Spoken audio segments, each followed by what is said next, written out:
नमस्कार। स्वागत है एक बार फिर एक नए सेशन में नए जोश और नई ऊर्जा के साथ। तो पिछले सेशन में हम लोगों ने बात अपनी छोड़ी थी इनफ्लेक्शनल सफिक्सेस पर। हम लोगों ने जाना कि इनफ्लेक्शनल सफिक्स क्या होते हैं और उनका प्रयोग करने पर शब्दों की सेहत पे क्या असर पड़ता है। तो क्या बात हुई थी? बात ये हुई थी कि इनफ्लेक्शनल सफिक्सेस जब अपने रूट वर्ड या बेस वर्ड में जोड़े जाते हैं तो उनसे नया शब्द और नए अर्थ की प्राप्ति तो होती है, किंतु ये उन शब्दों के पार्ट्स ऑफ स्पीच पर कोई प्रभाव नहीं डालते। उनकी उस रूट वर्ड्स की या उन बेस वर्ड्स की पार्ट्स ऑफ स्पीच ज्यों की त्यों बनी रहती है। बात यहाँ समाप्त हुई थी और ये वादा किया गया था कि हम लोग अगले सेशन में जानेंगे कि आखिर वो कौन कौन से सफिक्सेस हैं जिन्हें हम इनफ्लेक्शनल के रूप में प्रयोग करते हैं और जिनसे शब्दों की पार्ट्स ऑफ स्पीच पे असर नहीं पड़ता। ओके, तो आइए शुरू करते हैं। तो हम जो इनफ्लेक्शनल सफिक्सेस का प्रयोग करते हैं, इनफ्लेक्शनल सफिक्सेस, इनका प्रयोग हम जब करते हैं तो ये कौन कौन से हैं, ये सब आप बचपन से जानते हैं। कोई नई बात नहीं हो रही है। या तो आपका ध्यान वहाँ नहीं गया है या तो चर्चा ना हुई हो। वो हनुमान जी वाला मामला है, का चुप साध रहे बलवाना। तो फिर जामवंत जी ने जगाया कि बाल समय रही भक्ष लियो तब तीनहु लोक भय वधियारू, को नहीं जानत है जग में कपि संकट मोचन नाम तिहारू। वही हाल आपका है। अब यहाँ जब मैं हनुमान शब्द का प्रयोग कर रहा हूँ तो इसको कॉमन जेंडर के रूप में प्रयोग कर रहा हूँ। अब इसमें बच्चियाँ ये ना समझें कि अरे हम लोग तो हनुमान हो नहीं सकते। नहीं, हनुमान का मतलब यहाँ पर कॉमन जेंडर के रूप में है कि हर वो व्यक्ति जिसको अपनी ताकत का एहसास है वो हनुमान है, बलशाली है, वीर है। तो यहाँ पर जेंडर बायस की जरूरत नहीं है।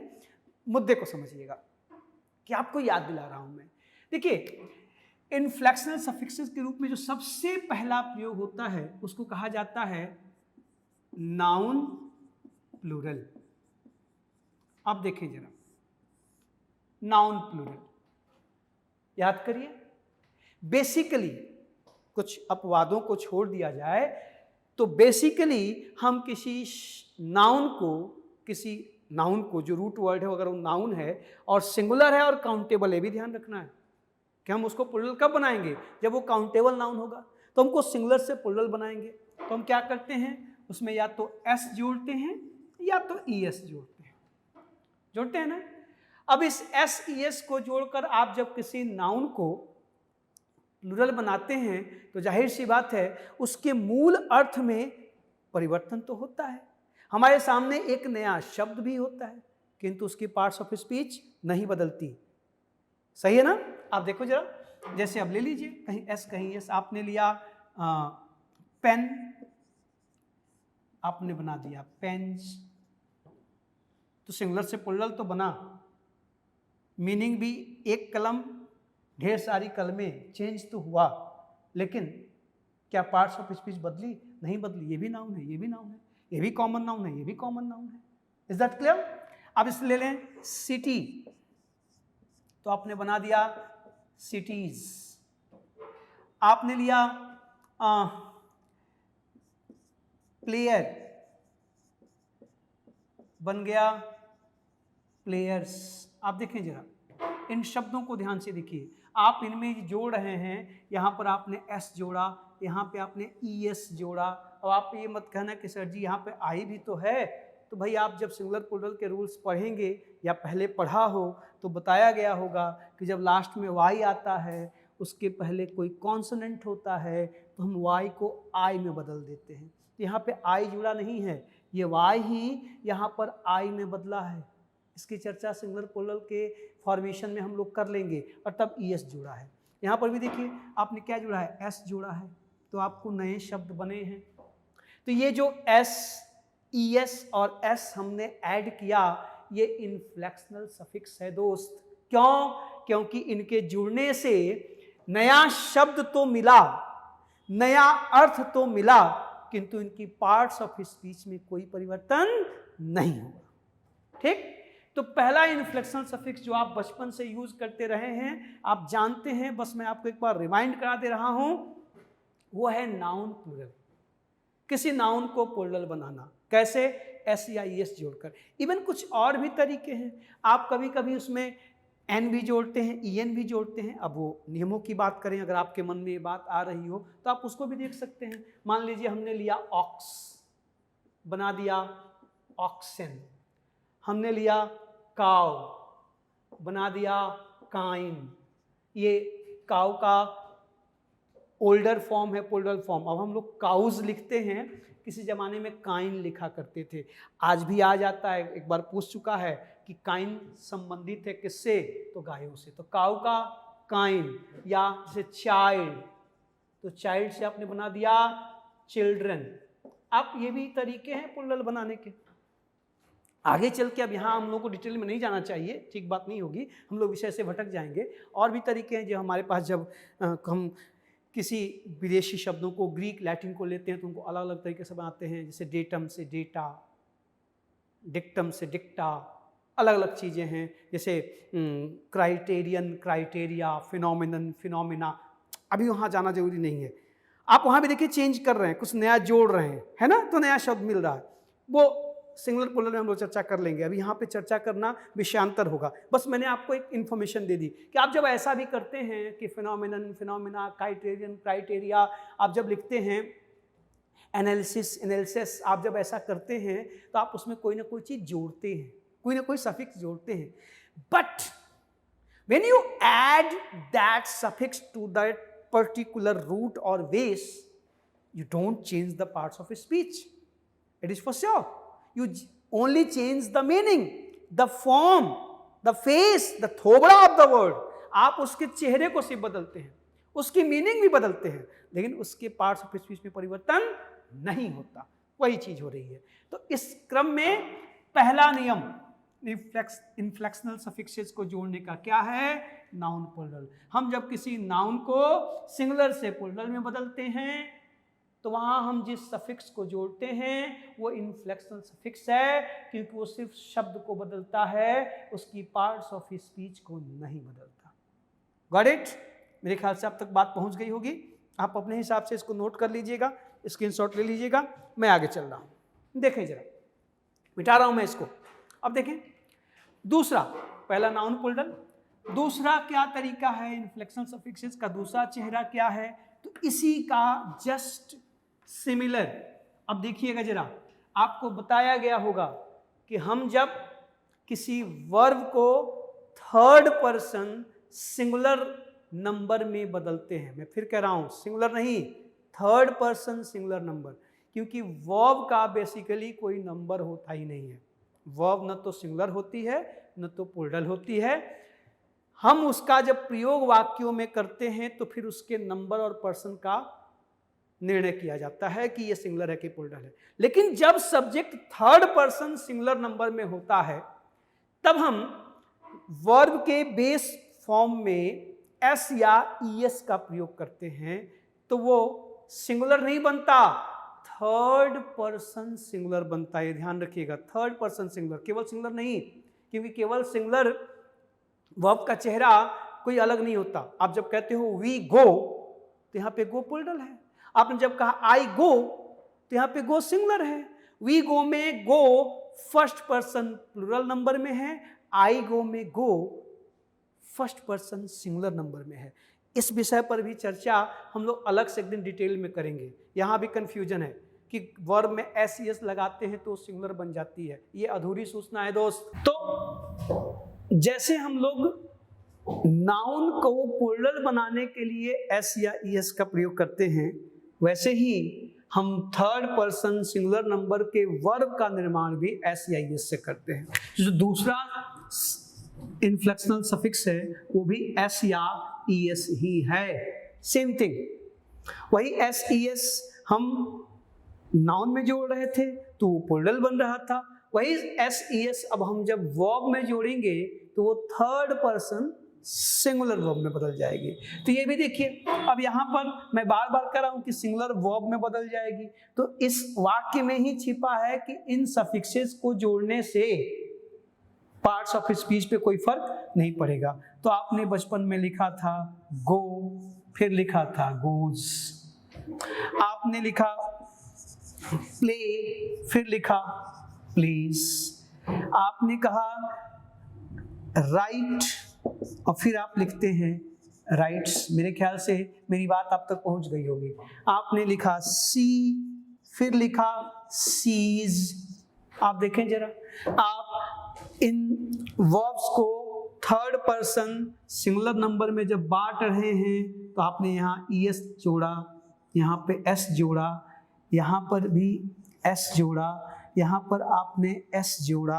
आप देखें इनके जुड़ने से नया शब्द बना और कहीं ना कहीं अर्थ में भी बदलाव आया, लेकिन क्या इन शब्दों की पार्ट्स ऑफ स्पीच बदली? नहीं बदली, नहीं बदली ना। तो देखो ये भी वर्ब है, ये भी वर्ब है, ये भी वर्ब है, ये भी वर्ब है, ये भी वर्ब है, ये भी वर्ब है। तो ये सफिक्सेस शब्दों की रूट की, बेस की, पार्ट्स ऑफ स्पीच पर असर नहीं डालते हैं। तो हम लोग इन्फ्लेक्शन सफिक्सेस को जोड़ना सीख रहे हैं। तो पहला आपने सीखा कि जब आप नाउन को प्लूरल बनाते हैं तब आप एस सी एस जोड़ते हैं। दूसरी बात आई कि जब आप किसी वर्ब को थर्ड पर्सन सिंगुलर नंबर में बदलते हैं तब एस सी एस जोड़ते हैं।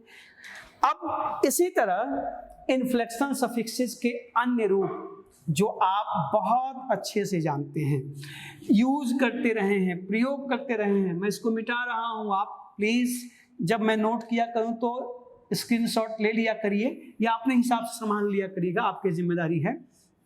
आप देखिए जरा, इसी प्रकार आप बचपन से इन चीजों का प्रयोग करते रहे हैं, बस उस पर ध्यान देने की जरूरत है कि ये सफिक्सेज हैं और इन्फ्लेक्शनल हैं। ये इन्फ्लेक्शन है, इससे पार्ट्स ऑफ स्पीच प्रभावित नहीं होती। जैसे आपने एक और चीज देखा होगा, पजेसिव नाउन बनाने के लिए आप जब नाउन को पजेसिव में, पजेसिव नाउन या जेनिटिव केस में संबंध कारक में किसी नाउन को बदलना हो तब भी आप वहां पर कुछ जोड़ते हैं। क्या जोड़ते हैं? तो वहां पर जो आप जोड़ते हैं वो ये होता है। ये भी तो एक सफिक्स हुआ ना जी। बोले आप नया कुछ जोड़ रहे हैं, इसे कहा क्या जाता है? इसे कहा जाता है एपोस्ट्रॉफी एस, एपोस्ट्रॉफी एस, जिसका अर्थ हिंदी में होता है का ना, राम का, मोहन का, मेरे दोस्त का, मेरे भाई का। तो वहां पर आप इन्हें जोड़ते हैं। याद आ गया?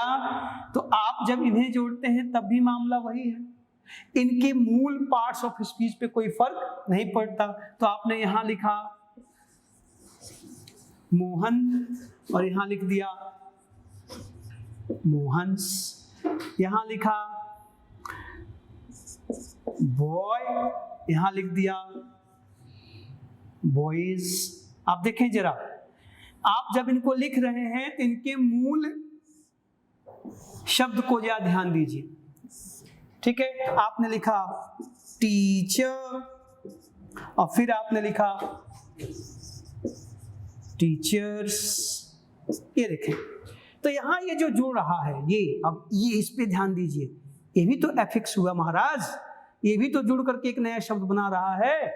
लेकिन एग्जैक्टली ये शब्द के मूल पार्ट्स ऑफ स्पीच में कोई परिवर्तन नहीं कर रहा है। अब जब मैं ये कह रहा हूं, जब मैं ये कह रहा हूं तो फिर शायद आप में से कुछ दोस्तों, कुछ सखियों, कुछ विद्यार्थियों के मन में ये प्रश्न उठे कि साहब यहां पर तो हम ये सुने हैं कि ये एडजेक्टिव का भी कार्य करते हैं। हाँ बिल्कुल सही बात है, लेकिन जो बात मैंने पिछले सेशन में पार्टिसिपल, प्रेजेंट पार्टिसिपल के संदर्भ में कहा था वही बात मैं फिर कहूंगा।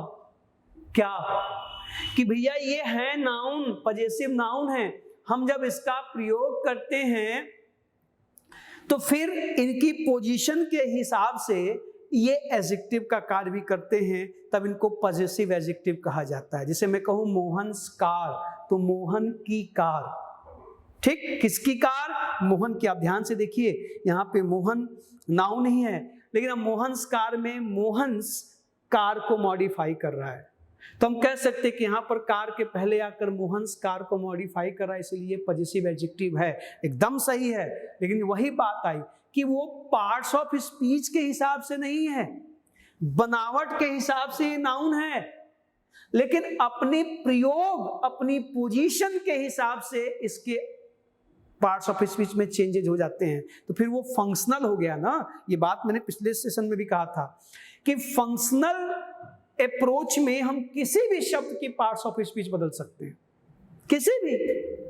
अब मैं कहूं डोर बेल, आप देखिए तो डोर नाउन है, बेल भी नाउन है, लेकिन डोर बेल में डोर क्या कर रहा है, बेल को मॉडिफाई कर रहा है। तो यहां पर एक कंपाउंड नाउन है जहां डोर उस बेल के परिप्रेक्ष्य में एडजेक्टिव का कार्य कर रहा है। आप कहते हैं सीलिंग फैन, अब देखिए सीलिंग फैन की विशेषता बता रहा है। आप कहते हैं स्कूल बॉय, स्कूल क्या कर रहा है, बॉय की विशेषता बता रहा है। लेकिन ये दोनों शब्द मिलकर कहलाएंगे क्या, कंपाउंड नाउन कहलाएगा। उसके पार्ट्स ऑफ स्पीच अगर आप परिभाषा के अनुसार देखेंगे तो नाउन ही कहलाएगा, लेकिन अगर उसके स्ट्रक्चर पर ध्यान दें, उसकी बनावट पर ध्यान दें, उसके प्रयोग पर ध्यान दें, तो हम कह सकते हैं कि स्कूल बॉय में स्कूल बॉय को मॉडिफाई कर रहा है, इसलिए एडजेक्टिव का कार्य कर रहा है। बात समझ आ गई ना। तो कोई अगर आपसे इस पे बहस करे तो टाइम खोटा मत करिएगा, ये नाउन ही है, हम इसका प्रयोग एडजेक्टिव के रूप में कर सकते हैं इसके फंक्शन के आधार पे। क्लियर है। यहां पे बल्कि दूसरे मुद्दे पे आपको ध्यान देना चाहिए।